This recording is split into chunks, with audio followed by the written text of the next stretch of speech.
বলছি যে কংগ্রেসের পশ্চিমবঙ্গে অবস্থা তো মানে খুব একটা সুবিধাজনক নয় এই মুহূর্তে যা হওয়া, শুধু পশ্চিমবঙ্গ না সারা দেশ জুড়েই। এই অবস্থায় রাহুল কলকাতা আসছেন, আপনার কি মনে হয় এর ফলে কংগ্রেস সমর্থক বলুন বা কংগ্রেস প্রার্থীরা ওভারঅল যারা এখানে পশ্চিমবঙ্গের মানুষ তাদের ক্ষেত্রে একটা বড় কিছু একটা ফ্যাক্টর পড়বে? দেখুন, রাহুল গান্ধী পশ্চিমবঙ্গে আসলে তার জন্য তো আলাদা করে কিছু কংগ্রেস উজ্জীবিত হবে বলে আমার মনে হয়। কারণ সারা বছরের মধ্যে তার কোনো সাক্ষাৎ না পাওয়া গেলে হঠাৎ করে একদিন 365 দিনের মধ্যে একদিন এসে মানুষকে তো আর সেই অনুঘটকের মতো উজ্জীবিত করা যায় না। এর জন্য সারা বছর ধরে একটা তার আশা লাগে বা কর্মীদের মধ্যে উৎসাহ দেওয়া লাগে।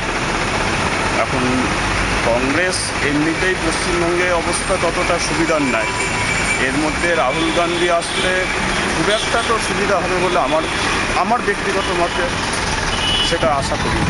যে ওভারঅল যা সিচুয়েশন এই মুহূর্তে যা হাওয়া, তাতে কংগ্রেসের খুব একটা পালে বাতাস নেই। এই অবস্থায় রাহুল কলকাতায় আসছেন, পরিস্থিতি কিছু বদলাবে রাহুল আসায়?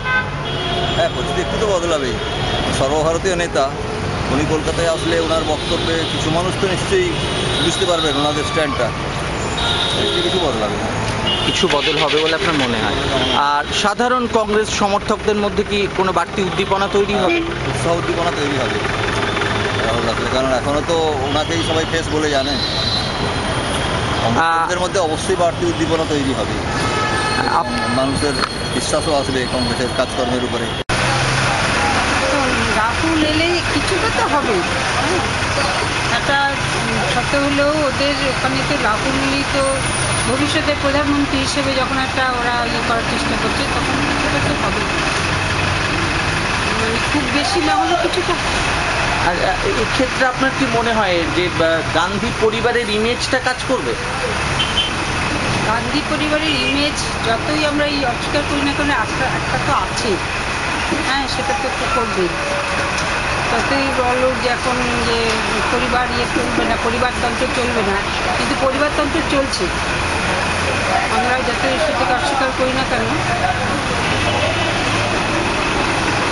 উনি যে সমস্ত চেলাচামুন্ডা পরিবেষ্টিত হয়ে আসছেন বা যে ওনাকে যা দেওয়া হচ্ছে, ওই যে ওটাকে কী বলে আপনার, ওই যে ফিডব্যাক দেওয়া হয়েছে, তার বেসিসে উনি বালখিল্য সুলভ আচরণ করে কংগ্রেসের যেটুকু যা এটা ছিল সেটিকে নষ্ট করে দিয়েছেন। এক, দ্বিতীয়ত 1962 ওয়ারেতে, চাইনিজ ওয়ারেতে ওনার দাদু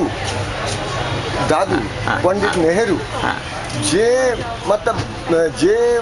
মানে ব্লান্ডারটি করেছিলেন, সেটি কোনো মানুষই সে তাদের ধ্যান ধারণার বাইরে ছিল। 3-4 দিন আগে সেটা যখন পুরোপুরি সর্বসমক্ষে প্রসার হলো, তাতে করে কংগ্রেসের যেটুকু আশা ছিল সেটিও আপনি বলতে পারেন ধূলিসাৎ হয়ে গেল।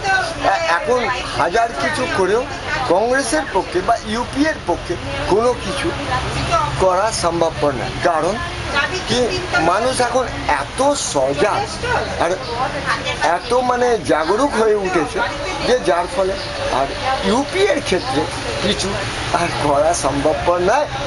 আমি তো বলবো যে উনি আসুন, উনি বাচ্চা ছেলে শিশু আসছেন। আমি রাহুল গান্ধীর কথা বলছি, কিন্তু ওনার যে সমস্ত থিঙ্ক ট্যাঙ্ক রয়েছে, যা রয়েছে, সেটা সম্পূর্ণভাবেই মানে বালখিল্য সুলভ।